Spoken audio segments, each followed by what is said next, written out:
Inspiring Women with ADHD. This is Renee Allen. Oh, I don't know why that makes me laugh. I guess, when do you say this is Renee Allen? I don't talk like that. I'm Renee Allen, and I'm the host of this podcast. It is Friday morning, and I decided to make an episode before I go teach my 3 yoga classes. So this probably won't be as long as some of the others because I still have to put on my makeup and my hair's still wet. But I just wanted to talk to you. Thanks so much for being here. Today, I wanted to talk about all those moments when you do something without thinking.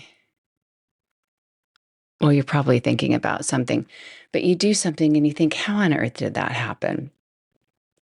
And I'll give you some examples. Like yesterday, I just went to drink it actually wasn't water from my water bottle. It had some hydration powder in it, so it wasn't just water. And some of it splashed into my eye. How does that happen?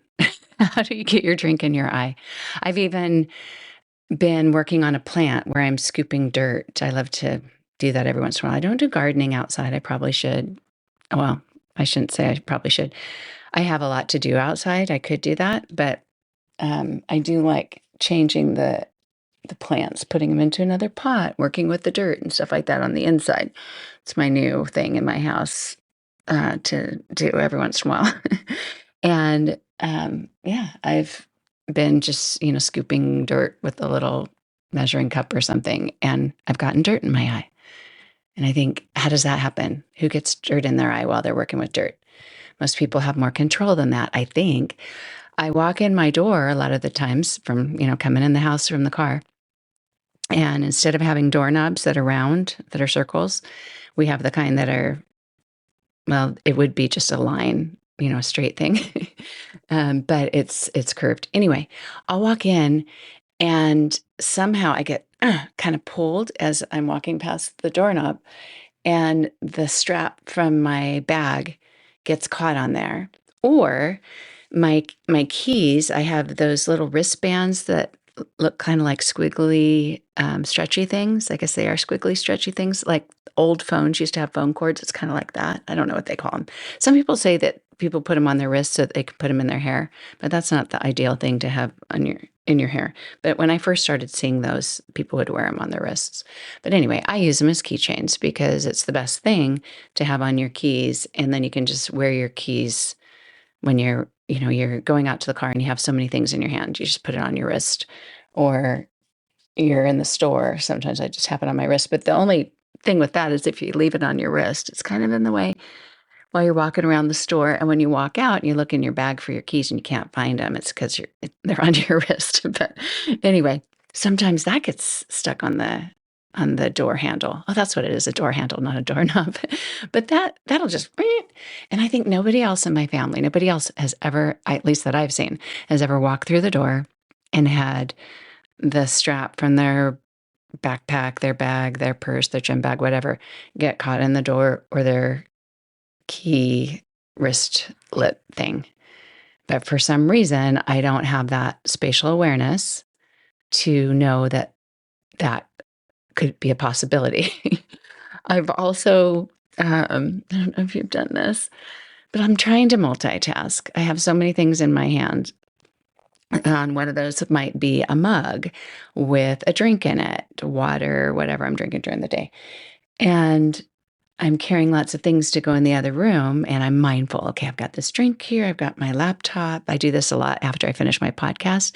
I'm letting the podcast upload here on GarageBand. And while it is, I'll unplug everything and I'll walk downstairs with the laptop open and grab my drink and grab anything else I brought up here, and try to be very conscientious about, I'm walking down these stairs, be careful, don't trip, hold on, all those things, because I've broken my foot 3 times from twisting my ankle, and I'm trying to be conscientious about it. But even when I am trying to think of the things that could go wrong or that I should pay attention to, because I don't want to drop my laptop and break it and have to get a new one, is sometimes I'll bend over to get something, especially if I drop something. That happens sometimes. And I'll forget that the drink doesn't have a lid on it, and I'll spill the drink. One time I was leaving the house to go teach a yoga class, And I decided that I wanted to bring all these blocks with me because they didn't have the right kind of blocks or enough blocks or something. I'm always overthinking that kind of stuff. And so I have a lot of my own yoga equipment. And so I had this bag of blocks and I thought I'm going to bring these in and I'm just going to keep them here and they can use these foam blocks. And so I'm grabbing my gym bag. I make sure I have my water bottle that had a lid on it, but I also had my mug that has ice in it because I love to eat ice. I know it's not good for your teeth, but I love to eat ice. And it had water in it too, but it had a lot of ice. Anyway, I'm walking out and I probably dropped my keys or my sunglasses fell off my head or something like that last second. And so I'm just almost out the door. I'm going to be on time. I have everything because sometimes you get out to the car and you don't have everything. But I'm quote unquote mindful of everything. And I bend over to pick up the sunglasses or the keys or whatever fell. And all the ice from my cup pours out into this bag full of blocks. And it's a big bag. It's the kind that you can get at TJ Maxx or Marshall's, that has a lot of room. Anyway, yeah. So there's ice in it. And actually, it was an IKEA bag. Not that it matters for you, but yeah, it was even a bigger bag. If you've been to IKEA and they have the big blue ones, I have one of those bags left. It was a pretty big bag. It had ice in it. So I'm trying not to be late. I have all this stuff in my arm. So I'm trying to scoop out the ice. Like, can I recover this? And the top blocks were pretty wet. So I just took those out and I thought I'll bring those later and just bring the rest. So I put it all in the car. I drive to the gym. I'm walking into the gym, and this gym is a smaller gym, and it's very well managed. It's kept so clean. So I walk in. So I'm always checking as I walk in. I kind of look behind me because if I stepped in dirt or something, I don't want to track dirt in. That happened one time, and in Florida, at least where I live, it's very sandy. The dirt's super sandy, so a lot of people track sand in and stuff, and they have little shoe brushes at the side when you walk in. But I usually just, use the rug to wipe my feet off, walk in, wipe my feet again, and walk in, and then kind of look behind me to see if I'm tracking anything. And I haven't in a long time. But as I turn behind me, because that's my new habit, to make sure I'm not tracking in any sand, I see water. I see water droplets on the floor, and I'm thinking, oh no, oh no, no. And I don't even know if it was water. It probably was a morning energy drink pre-workout or something. So it was a little more than just wiping up water. So I'm kind of like, oh no, oh no, no. So I'm kind of cleaning as I go. And I realized that not only did the ice end up in the bag, but so did a lot of the drink. And it's in the bottom of the bag and it's dripping. So I'm trying, oh my gosh, I'll have to walk quite a bit back to the group fitness room to set up for my class. And anyway, it was a mess. It was a mess. All because I had to bring my ice out to the car. I didn't have to. I bent over because I dropped something. And those books, I never read them, but they made a movie too with Jim Carrey, but the series of unfortunate events. I don't know that everything's unfortunate, but it's a series of events. There's so many little things that I'm trying to do, but I can't always blame it on the so many things. For some reason, there's not a full awareness of doing something in a way that could work for a neurotypical person or somebody who doesn't do this. I don't know if they're neurotypical or not, but somebody who doesn't do that. Because even just, drinking a drink and getting some of it in your eye, I wasn't doing more than one thing, but I wasn't having, I guess, some self-control to drink it in a way that ended up just in my mouth. Because most of the time when I'm drinking something, it ends up on my shirt. So, oh my goodness, I feel like a crazy person when I say these things out loud to the world, but I know that I'm not the only person. And I don't really feel crazy because it's my norm. And I've been like this my whole life. When I go back and look at childhood, I remember tripping a lot. I remember doing things like this, but I don't know.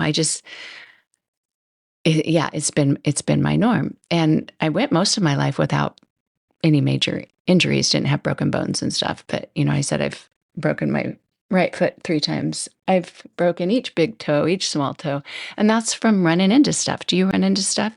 You just don't clear a corner, especially a fireplace. If someone has the old fireplaces that have the brick, oh my goodness. Yeah, I've broken toes that way from just bashing it into it. One time I was teaching a yoga class in a gym, and they had those bars, for a bar class. They were portable bars instead of the ones that were, uh, attached to the walls, like in a ballet studio or something. Anyway, and they would pick up the bars and set them up in the room for the bar class. And they were not that heavy, like you could pick them up, but if they were all stacked on each other, they had some weight to them. And I had gone to someone's class right before that, like a HIIT class or something like that, and worked out. And all I had to do was just make it another 5-10 minutes until my yoga class. But I walked by the bar and bashed my toe and another broken toe. But anyway, so yeah, so why do we have these things? And they can be things that injure us. You can have bruises, bumps. So I just bumped into that. And sometimes you realize where the bruise came from. Sometimes you don't. Maybe you don't bruise that easily, but I've learned, if I can, to run and get an ice pack and put it on my calf, my hip, my whatever. Sometimes that helps prevent a bruise. Have you ever not cleared the car door when you're getting in the car? Because there's a lower edge to the outside of the car door. And I'll open the door and go to get in, and that corner will just hit my calf, or maybe I'm hitting the corner. I don't know which. That one hurts really bad. And if you're not at home and you don't have an ice pack, but somebody has bought a drink, with ice in it or something, I've used that before. So anyway, yeah. But what I really want to talk about is, because this may happen to you more often, and maybe you do have the clumsy moments too. But what bothers me more than those clumsy moments, because most of the time, I'm by myself or not in public when that happens. One side note, there was a public time. It's probably not the only public time, but one time I was at Target with my daughter. It's a couple years ago. It was Christmas time. Lots of Christmas decorations a few weeks before Christmas, and we decided to go look for ornaments because she exchanged ornaments with one of her friends.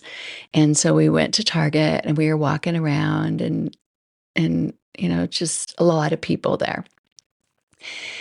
And she went around the corner, and I saw something. I saw an ornament. When you walk by the first time and you go, oh, there's nothing I want. But then you walk by again, or maybe a third time, and something stands out to you like, oh, and you think, oh, I should get that, or she would like that. So I see that. So my impulse, so I always try to make sense of which part of ADHD is this? Is this an impulse to act so quickly that you're not in control? Probably that's part of it. So my impulse is, oh, tell her about this ornament. And so I go, and I'm in this aisle with a lot of people, and I go around the outside corner, and I kind of leap, and I'm in my late 50s at this point. I go to leap to say, look what I found. Come over here. I have it in my hand. And I don't clear that white corner that they have at Target. They got the shelves, and the bottom one always sticks out a little bit. Maybe every store does that, but it sticks out, and they have it out wider. And so you can kind of clear it with your upper body, but not the lower body. Anyway, I trip over it. And because I had so much momentum, I flew and I dove. And I dove onto the floor. I didn't run into anybody. I didn't run into any stuff. But of course, it's kind of like, being in a restaurant and somebody drops a plate and it makes a loud noise. Anyway, everyone turned and looked. And the funny thing was, at least the funny thing to me was, even though I knew everybody was there, it was so normal for me to do something like that it was kind of like, I don't know. I don't even know how to describe it. It wasn't like, oh my goodness, I'm hurt, or, oh, this is embarrassing. It was just like, oh, another day in my life. I was kind of laughing and embarrassed. And And at the same time, it was so normal that that was just weird to me that it was normal in public. This probably isn't making any sense. Anyway, yeah. So the in-person things, the in-public things are what trouble me a little bit more. And that one didn't really trouble me because it was kind of funny. And my daughter thought it was hilarious. I mean, she wasn't laughing at me. It was just like, oh my goodness, Mom. but, it's the little things, the bumbling things. And yesterday I had one. I was at the grocery store, I think. Was I at the grocery store? Yeah, I went to the grocery store. And you have people behind you in line, and you have the person is at the checker. Is that what you still call them, a checker, the person at the checkout stand? And I wasn't trying to do anything extra. Like sometimes you're trying to look on your app to, make sure you're logged in to get your discount or whatever at Target. And I wasn't even trying to do extra stuff. All I had to do was get my credit card out and probably keep my conversation going with the checker, or, oh, you're ready for that or whatever. It was just that a little bit, little amount of multitasking. If I'm doing this, then I'm doing that, I'm doing that. And I found my credit card. Part of me was a little nervous, like, is it in here? I found my credit card and went to put it in the machine, and I couldn't even do that. It was on the floor before I knew it. So I thought, what is it about me that I can't even pay attention enough to keep my fingers gripped on the credit card to go from wallet to machine? I mean, there's a lot of times I could, but I grabbed it and it was on the floor. Most of the time, what happens when I'm trying to get stuff out of my wallet is pennies or change or something. I don't know, somehow that falls out or something else falls out through the top. I really need to find a wallet that doesn't do this stuff. And that's the stuff that makes me feel like for lack of better words, like a bumbling idiot. I think I just feel so out of control, and there's people there, and I'm dropping things. And then as I'm going to bend over to pick things up, sometimes I hit my head coming up, and I don't know. I don't know. What is it about ADHD? So I am on the hunt to figure this out. So I'm reading about clumsiness. And before I knew I had ADHD, my answer, which I really didn't think I needed an answer, and I don't feel like I had to justify my husband or anything in giving him an answer, but I didn't even know anybody questioned it. I just thought, some people trip, some people don't. And I knew that I tripped a lot more than most people. But my husband asked once, why do you bump into walls? Why do you hit your big toe on a door or a dresser or your hip on the kitchen counter or whatever?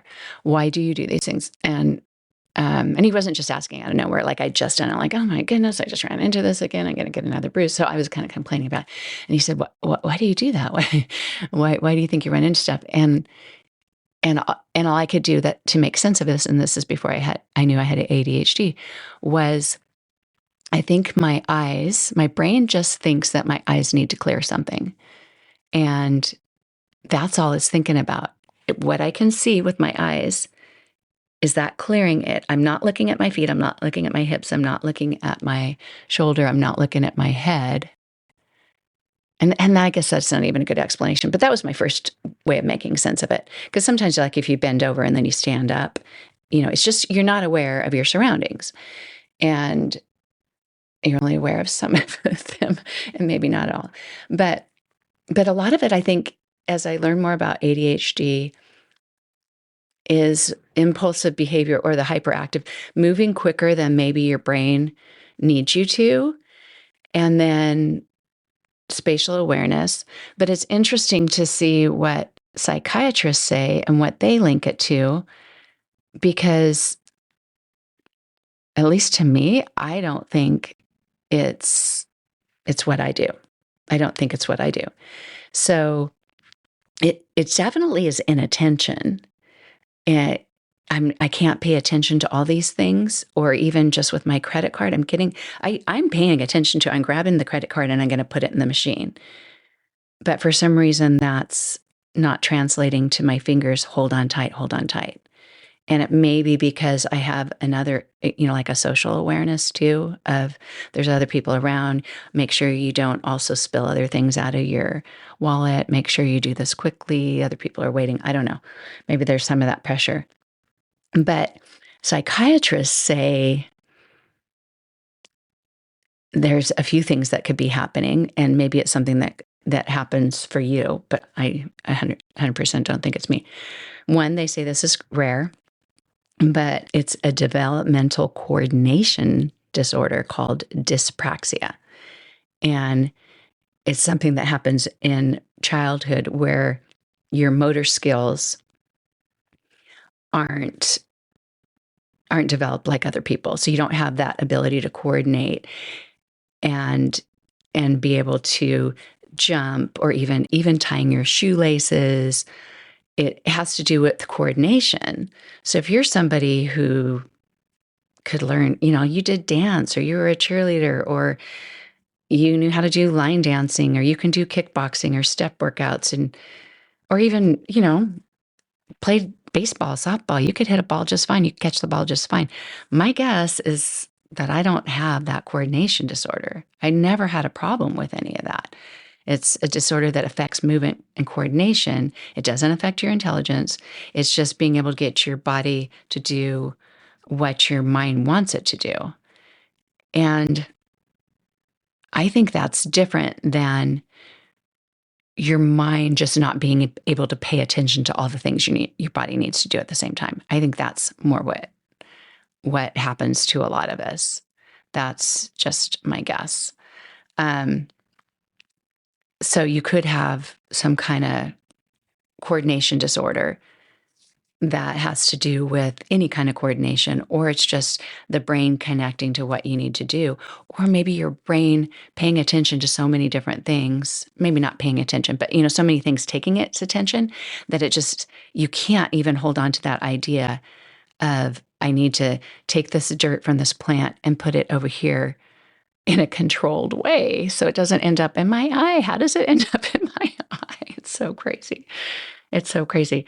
Another thing that they talk about is balance, that a lot of people with ADHD can have a problem with balance. And then if you don't have good balance, then you could trip more often. And that does make sense. But I have really, really good balance. I can walk on a balance beam. I can walk on I can stand on one foot. I teach yoga. I've never had a balance problem, but I'm 100% focused on balancing while I'm doing that. I'm telling people when I teach my classes, if you want to do this right now, I don't know if you're home, if you're in the middle of something, I don't want to distract you. If you're in a flow and you're getting something clean or done, or that's what I use my podcast listening for, to get things done that I don't want to have to focus on or think about. Like, they don't take brain power, they just take doing power. And if you're driving, you can't do this either. But if you were to stand on one foot, so just have your left foot down and just lift up your right knee and bring your arms out wide, and you're just standing there, what's going to happen is even if you're standing still the whole time, which most people don't do, especially if they're not used to bouncing, but there's some movement in the leg, the ankle, and you'll see the movement in the foot if you're looking in the mirror. And some muscles try to take control and be strong. And, you're using your muscles to stay balanced. And just in our patterns of walking or whatever we do, or past injuries, we might have weaker muscles in that leg. So any kind of movement, any kind of wobbling can have to do with that, or what you're doing with your eyes. So if you're standing upright and your eyes are fixed in one spot, it's super, super helpful for balance. And if you want to see the difference, just close your eyes or look up high. Looking up high changes it a little bit.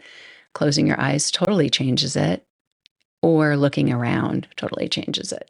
So having your eyes in one spot, and then also pushing your foot down as flat as you can. I mean, it's not going to be completely flat, but I usually describe it like a brick. That brick is just heavy and pushed down. It's not leaning off to the left. It's not leaning off to the right.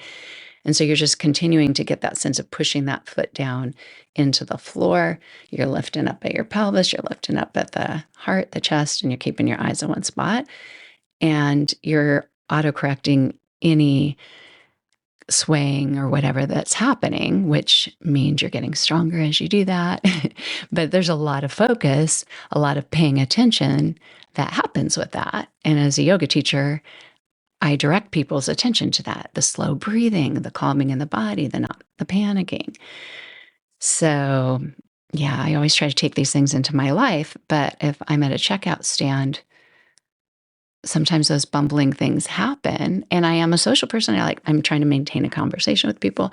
But I've probably mentioned before, it became super heightened with mask wearing with COVID, because the mask was such a distraction to me that it was like taking half my brain power away to begin with. It just was so hard. I always felt like the mask was on my brain. It was making my brain not work. But anyway, so yeah. So think about it. If you have any of these, well, I don't know, it's a balancing problem, but these awareness problems, is it awareness? Is it balancing? Is it coordination? Is it sensory processing? Is it, there's a lot of stimulation coming into the situation. Does it happen more when there's more people around? Is it an equal opportunity problem? It happens when you're alone too. But anyway, one article here says ADHDers typically have difficulty sustaining focus, and accidents are bound to happen when people aren't paying attention.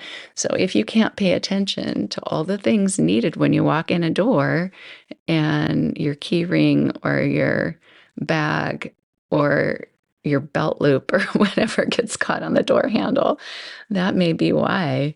At our last house, we had drawer pulls that were the long, straight ones in the kitchen drawers. And I used to get those caught. Why did I have belt loops?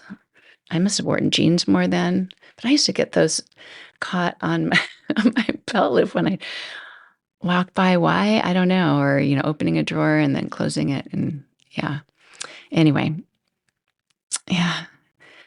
I've probably mentioned this before, but my mom used to say I could write a book about being late because she was late so often. And I feel like every time that some kind of clumsy, crazy thing happens, I think add this to the list. So many things. I've shut the car door on my finger before. Well, more than once, but the one time we had a Suburban, and I don't know how it happened, but I shut the door, and it wasn't just like, oh, your finger's a little bit in the door. It was in the door. The top is my ring finger on the left hand, and my finger, probably even part of my middle finger too. That ring finger was like probably 1/4 in the door. And I looked at it, and it hurt, but I looked at it and I could just see it. I opened it up, went in the house, put ice on it. It was, oh my goodness.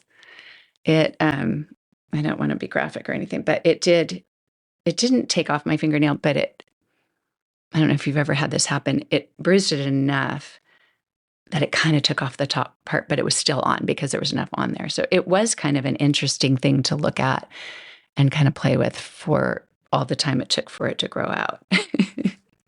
And it's the same finger that I got stuck inside the door hinge when I was 2, and my mom had to take me to the hospital. The doctor sewed it back on. So thankfully, I even have that finger. If the doctor wasn't there, the story goes that he had left to go to lunch or something like that. And the nurse said, "Oh, I'm sorry, he just left. There's nothing we can do." And then he came back in, and thankfully, because I have a finger. But sorry. I'm trying to not apologize for ADHD things. And I was thinking, oh, that's like the oversharing. I'm going to not apologize for who I am. I'm going to control what I can't control. And if I choose to do something, I'm going to making an attempt to enjoy being me and not apologize for that. And I encourage you to do that, because there are things that we do that affect other people and sometimes make them uncomfortable or frustrated or things like that. And we work out those relationships. Sometimes we spend more time with those people because there's a payoff to that. and we enjoy those people who are there in our lives, they're in our families. And so maybe we do find some self-control and not just say, this is who I am, and I'm just going to talk all the time and not let them talk at all. But if I really do get in the flow of sharing something, I'm learning not to apologize for that. I just started this probably a couple weeks ago, actually. But I was sending a text to somebody who actually is a boy that I used to babysit. He's not a boy anymore, he's a man, but he's a boy I used to babysit. And he's one of my good friends back then anyway, younger brother. And he's been making TikToks about mental health awareness and stuff. And he was talking about the masks we wear in life, and are we really ourselves? And are we pretending to be somebody else? And if we're really authentic, that will be healthier mentally to be able to be who we are and cherish who we are. So I sent him a message to let him know, like, I really enjoyed that video. It came through on Facebook, but it was a TikTok. And anyway, yeah. So I wrote a really long message. And often when I write a long text, I'll apologize, like, sorry for the long text. I know I wrote a story or something like that. I wrote a book. But instead, I said to him, normally at this point, I would apologize for writing so much. But you know what? This is who I am. This is how I feel good. When I feel a need to reach out to somebody and express myself, sometimes I don't text them or I don't message them because it feels incomplete or trite to just say, I enjoyed your video. That doesn't share what I really want to share. And so I told him, I'm stopping myself right now from apologizing because who I am is somebody who wants to share the impact somebody else has on me. And I wanted to be able to do that with you. And he said, 100%, I'm glad that you didn't apologize. That's what I love, is someone who can be themselves. So anyway, it was a wonderful connection. So that's what I'm doing right now.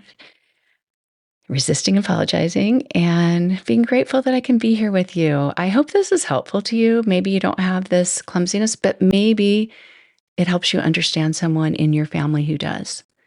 Because if you have ADHD, there's a good chance one of your children, one of your parents, a brother, sister, someone you love, or even a good friend who does this might help you understand them a little better. I really didn't think I would talk this long today because I knew I didn't have much time. So now I have 15 minutes to run downstairs, put my makeup.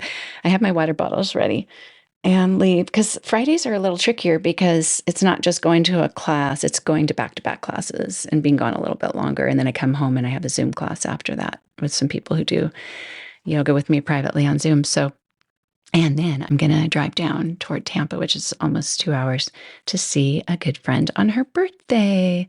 So I need to be ready, but sometimes we have impulses.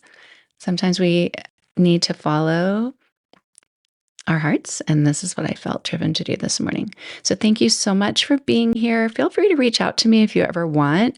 I am on Instagram, Inspiring Women with ADHD. There's very little on there. I have spent some time making some posts, but I haven't done much there. I'm not going to apologize. I'm there if you need to DM. Maybe it's more of that. And someday I might have a presence there in a different way. But that's one way to contact me, or go to my website, renee-allen.com. There's a contact form there, which will basically email me and I can email you back. Or, I don't know, any way you can think of. So thanks for being here. And I hope you have a wonderful weekend, or whenever you're listening. Bye. Open windows, broken shadows. Frozen dreams are left for tomorrow. Without a cause. No time for a pause.